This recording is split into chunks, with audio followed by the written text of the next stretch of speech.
dia, valentes do Altíssimo. Nesta manhã, vamos meditar em Daniel, capítulo 4, vamos ler a partir do versículo 34, que diz assim: Passado este tempo, eu, Nabucodonosor, olhei para o céu, minha sanidade voltou. Louvei e adorei o Altíssimo e honrei aquele que vive para sempre. Seu domínio é para sempre, seu reino por todas as gerações. Comparados a ele, os habitantes da terra são como nada. Ele faz o que quer entre os anjos do céu e entre os habitantes da terra. Ninguém pode detê-lo, nem lhe dizer: por que fazes essas coisas? Quando minha sanidade voltou, também recuperei minha honra e a majestade do meu reino. Meus conselheiros e nobres me procuraram, e fui restaurado ao meu reino, com muito mais honra que antes. Agora eu, Nabucodonosor, louvo, glorifico e honro o Rei dos céus. Todos os seus atos são justos e verdadeiros, e ele tem poder para humilhar os orgulhosos. Amém. Amados, aqui essa palavra está num contexto em que Nabucodonosor passou 7 anos com insanidade mental total, que Deus fez com que ele ficasse assim. Ele ficou realmente insano, depois de muita estrutura de orgulho. Nabucodonosor era um rei orgulhoso, soberbo, e Deus o usou de várias formas, né?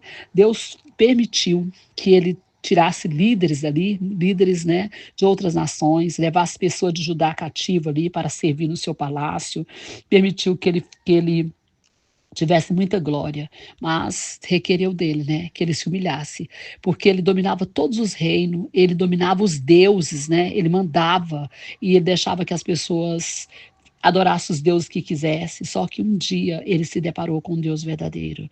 Ele não sabia que tinha um Deus verdadeiro. Conquistou vários, né, reinos e se adorou vários deuses, deixou que o povo adorasse vários deuses, né? O plano de Nabucodonosor funcionou dessa forma, mas quando ele se viu ali com o povo de Judá, ele deparou com um Deus verdadeiro, diferente de todos que ele já tinha deparado. E a Bíblia mostra que Deus operou na vida de Nabucodonosor.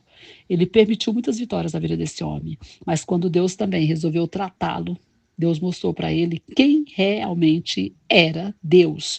E ele, depois de passar por tudo isso, comer capim, ficar igual um bicho do mato, ele reconhece o poder de Deus. E somente depois que ele reconhece o poder de Deus, a soberania de Deus, e sabe quem realmente é Deus, Deus devolve a sanidade mental dele e todo o seu reino. E ele reconhece e glorifica ao Rei dos Reis. Isso aqui serve para nós como várias lições, né? A gente pode perceber, amados, que nós podemos aprender muitas coisas. Muitas vezes a gente não consegue enxergar a maneira que Deus está operando. A gente não consegue entender. Mas Deus tem a sua forma única de fazer as coisas e que nós temos que confiar. Ele ordena, né? Apenas que a gente obedeça. Não precisa confiar, a gente tem que obedecer. Confiar não precisa saber, precisa confiar e obedecer. Porque às vezes a gente não obedece, a gente não confia, mas a palavra de Deus, ela quer que a gente tenha isso, que a gente saiba entender que no meio da circunstância, dos desafios, seja qual for, nós temos que confiar no Senhor, nós temos que amá-lo, nós temos que nos dedicar a ele. A gente percebe que Daniel passou por uma luta terrível, né? Daniel foi levado juntamente com seus amigos para a Babilônia. Foi um terremoto, foi uma loucura, né, a vida de Daniel. E ele poderia ter se desesperado, né? Daniel poderia ter se entregado totalmente ao desespero, à revolta, né? Como muitas pessoas ficam revoltadas quando Deus deixa que aconteça alguma miséria na vida dela, alguma doença, alguma situação de fracasso. Mas Daniel não. Daniel permaneceu firme, ele ficou firme, ele foi um jovem corajoso e ele ficou firme na sua fé em Deus, na sua confiança em Deus. E ele sabia que apesar da circunstância, Deus era soberano, Deus era bom e Deus estava no controle de tudo. E é isso que o Senhor quer nos ensinar. Nabucodonosor teve que aprender isso a duras penas, que Deus é quem controla, que Deus é quem manda, que Deus é quem faz. E quando ele quer fazer, ninguém pode impedir. Não existe rei, não existe inferno, não existe demônio, não existe pessoas, não existe nada, porque Deus é soberano e é a autoridade máxima. Ele ensinou isso para o rei Nabucodonosor, mostrando para ele levando a uma humilhação total para quebrar as suas estruturas de orgulho, porque ele se achava Deus, né?